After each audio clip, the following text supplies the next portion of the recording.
एक गांव में मंगम्मा और अवंतिका नामक सास बहू रहते थे। उनमें सास बहुत अच्छी थी। वो अपनी बहू अवंतिका का खूब ख्याल रखती थी, लेकिन अवंतिका बहुत बुरी थी। वो हमेशा अपने सास से बहस करती थी, लेकिन जब तक उसका पति घर पे था वो ऐसे नाटक करती थी जैसे वो अपनी सास का बहुत अच्छा ख्याल रख रही हो। और जैसे ही उसके पति काम करने दूसरे शहर जाता था वो शुरू हो जाती थी। वो अपनी सास को बिल्कुल कोई इज्जत नहीं देती थी। और इतना ही नहीं, अगर उसकी सास अवंतिका की बात नहीं मानती थी तो वो ऐसे कहती थी, अगर तुम मेरी बात नहीं मानी ना, मैं अपनी पति को बताकर तुम्हें इस घर से बाहर निकलवा दूंगी, समझी। इसी कारण मंगम्मा, इस उम्र में मैं बाहर जाकर कैसे जी पाऊंगी, अकेली मैं कुछ नहीं कर पाऊंगी। इसी डर में वो जो अपनी बहू कहती थी चुपचाप करती थी। एक दिन अवंतिका की दोस्त शहर से उसके घर आते हैं। तब वो अपनी सास से ऐसे कहती है, हाँ सुनो, शहर से मेरे दोस्त आए हुए हैं, उन सब के लिए विभिन्न प्रकार के व्यंजन बनाओ और वो भी जल्दी। उतने व्यंजन मैं कैसे बनाऊं बेटा, कुछ ही पकाऊंगी। मेरी सहेलियों के सामने मेरा इज्जत निकालना चाहती हो तुम? ऐसा कुछ नहीं है बेटा, मेरा वो मतलब नहीं था। उतने सारे व्यंजन मैं अकेले कैसे बनाऊंगी? अगर तुम भी थोड़ा मदद करोगी तब मैं बना पाऊंगी। क्या मैं तुम्हारी मदद करूं? मतलब मेरी सहेलियां यहाँ आई हुई है, उनको छोड़कर मैं तुम्हारी मदद करते रह जाऊं? तुम जरूर ये सब मेरे दोस्तों के सामने मेरे इज्जत निकालने के लिए कर रही हो ना? अरे रे बेटा, मेरा ये मतलब नहीं था। ठीक है, मैं वो सारे व्यंजन बना दूंगी, तुम जाकर अपने सहेलियों से बात करो।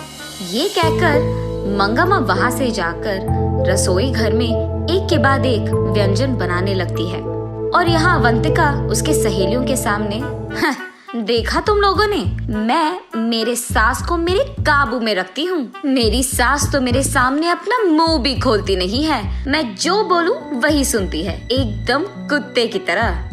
ऐसे वो उसकी सास का मजाक उड़ाती है। उस सारे सहेलियों में से एक उसे देख ऐसे कहती है, अरे सुनो, इस उम्र में अपनी सास को इतना काम देना ठीक नहीं लग रहा मुझे, और वो अकेली इतने सारे काम कैसे करेगी अवंतिका? ऐसे पूछती है। तो चुप कर, अगर हम ऐसे नहीं रहेंगे ना तो ये सब हमारी सास ना हमारा फायदा उठाएंगी, हमें उनके काबू में कर लेंगे और उनका कहना हमें मानना होगा। मैं ऐसे नहीं रह सकती। हाँ, लेकिन ऐसे बूढ़ी औरत को मेहनत करवाना मुझे अच्छा नहीं लग रहा। और वैसे अगर तुम्हारे पति को ये सब पता चला तो सोचो क्या ही हो जाएगा। अरे चल, कुछ नहीं होगा। यहाँ जो कुछ हो रहा है कहीं और बैठे मेरे पति को कैसे पता चलेगा? तू भी ना।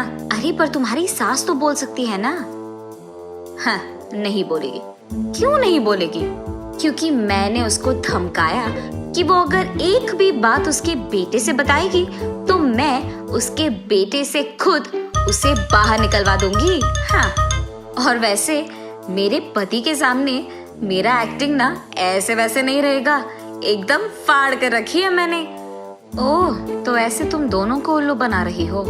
इन लोगों की सारी बातें छुपकर पीछे से उसकी सास सुन लेती है और तब वो फैसला करती है कि उसकी बहू को सबक सिखाना ही होगा। तब वो वहाँ से जाकर काम करने में लग जाती है। और दूसरी तरफ अवंतिका उसके सहेलियों के साथ बैठकर खाते हुए पीते हुए बीच बीच में अपनी सास को बुलाकर काम करवाती रहती है। और ऐसे वो अपनी सहेलियों के साथ खूब मस्ती करती है। कुछ देर बाद उसकी सारी दोस्त वहाँ पे खा पी कर चले जाते हैं अपने घर। तब अवंतिका, क्यों सासू माँ, कहाँ पे हो? यही तो हूँ बेटी, क्या चाहिए? घर में बहुत कचरा है, उस रूम में पड़े हुए गिलास और प्लेट निकाल कर कचरा बाहर फेंक दो और घर पूरा साफ कर दो, समझी? तब तक बहुत काम करने के कारण मंगम्मा बहुत थक जाती है, लेकिन अब वो कुछ कर भी नहीं सकती थी, इसीलिए उसकी बहू के दिए हुए सारे काम एक के बाद एक खत्म करती है। वहाँ से कचरा फेंक के वो घर पूरा साफ कर देती है। अगले दिन मंगम्मा उदास बैठे रहती है। तब पड़ोसी घर की बेटी अमृता वहाँ आकर उससे ऐसे कहती है, दादी दादी, ये लो मिठाई, खाओ ना, आज मेरा जन्मदिन है। ऐसे कहती है। पर ये सब मंगम्मा नहीं सुनती है, अपने ख्यालों में खोई रहती है। तब अमृता दादी दादी ऐसे जोर से पुकारती है। तब मंगम्मा होश में आकर बोलो बेटी अमृता, यहाँ कैसे आना हुआ? मेरा छोड़ दीजिए दादी, लेकिन आप ऐसे उदास क्यों बैठे हैं? ऐसे कहती है। तब मंगम्मा जो कुछ भी हुआ उसको समझाती है। ओह, इतना ही? इस समस्या का उपाय तो मेरे पास है। बस आज के लिए जो भी तुम्हारी बहू तुमसे कहती है ना, वो काम कर लो और कल से ये नौबत तुम्हें नहीं आएगी। तब मंगम्मा, ऐसे कैसे अमृता, ऐसे क्या कर लोगी तुम? अरे वो सब आप मुझ पे छोड़ दीजिए दादी, मैंने कहा ना कि मैं संभाल लूंगी। ये कहकर अमृता वहाँ से हंसते हुए चली जाती है। इतने में अवंतिका वहाँ आकर पहनी हुई कपड़े सारे मंगम्मा के मुंह पे फेंक कर, सुनो, ये सब धोकर इस्त्री करके मुझे वापस करो। अरे घर में तो वॉशिंग मशीन है ना बेटा, उसमें डाल देती। ये कपड़े अगर वॉशिंग मशीन में डालेंगे ना तो खराब हो जाएंगे, तुम पहले काम करो ना। ठीक है बेटा, धो लूंगी। मंगम्मा उन सारे कपड़ों को अच्छे से धोकर उन्हें सूरज में सुखा करके उसके बहू के पास ले जाती है। ये लो बेटा, सारे कपड़े धो लिया मैंने। अच्छा, तो फिर कपड़े को तय कौन करेगा? मैं? उनका इस्त्री करके अलमारा में लगा दो। उसकी बहू की बात मानकर वो उन सारे कपड़ों को तय करके उनका इस्त्री करके अलमारा में लगा देती है। अगले दिन मंगम्मा का बेटा शहर से घर वापस लौटता है और आते ही अवंतिका, अवंतिका, कहाँ हो तुम? ऐसे जोर से चिल्लाता है। अचानक उसके पति का आवाज सुनकर अवंतिका डर के मारे भागते हुए रसोई घर में जाकर वहाँ खाना पका रही उसकी सास से ऐसे कहती है, सासू माँ, आप बाहर जाकर आराम कीजिए, खाना मैं बना दूंगी।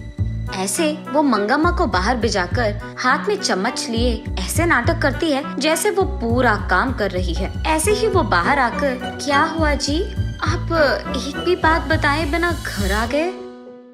इतनी देर से बुला रहा हूँ, अब आई तुम बाहर? इतनी देर से अंदर क्या कर रही थी? ऐसे पूछता है गुस्से में। वो मैं खाना पका रही थी जी, सुबह से सारे काम कर करके मैं थक गई।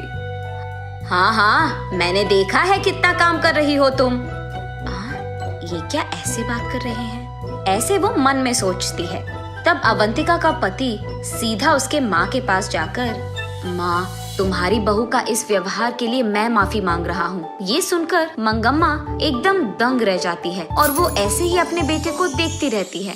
अरे ये क्या कह दिया आपने? मैं तो सासू माँ की कितनी अच्छी ख्याल रख रही हूँ, उनका देखभाल मैं ही तो करती हूँ, ऐसे कहती है अवंतिका।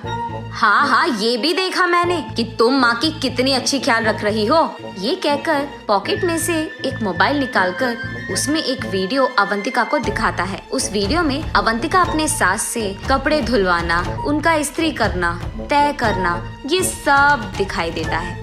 ये देख मंगम्मा को समझ आता है कि ये सब अमृता का किया है और ये समझकर वो अपने आप में खुश हो जाती है। मगर दूसरी तरफ अवंतिका को ये नहीं पता चलता है कि ये सब किसने किया है, लेकिन वो अपना गलती मानकर चुपचाप खड़ी रहती है। उसके बाद अपनी गलती का एहसास होने के कारण वो अपनी सास का बहुत अच्छा ख्याल रखने लगती है।